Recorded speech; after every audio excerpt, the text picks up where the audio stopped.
কৃষ্ণ ভক্ত রূপে এলেন, ভগবান রূপে এলেন না। ভগবান রূপে এসে তিনি ভক্তি দান করেন না। ভগবান রূপে এসে তিনি তার ভক্তের প্রেম আস্বাদন করেন, নিজে আস্বাদন করেন।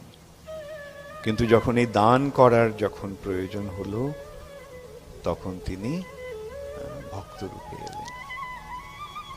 নমো মহাবদান্নায় কৃষ্ণ প্রেম প্রদায়তে কৃষ্ণায় কৃষ্ণ চৈতন্য নামনে গৌরত্বিষে নমঃ। মহাবদান্য, যা ভগবান কখনো দান করেন না, সেই দান বস্তুটি দান করার জন্য ভগবান এসছেন। কিভাবে?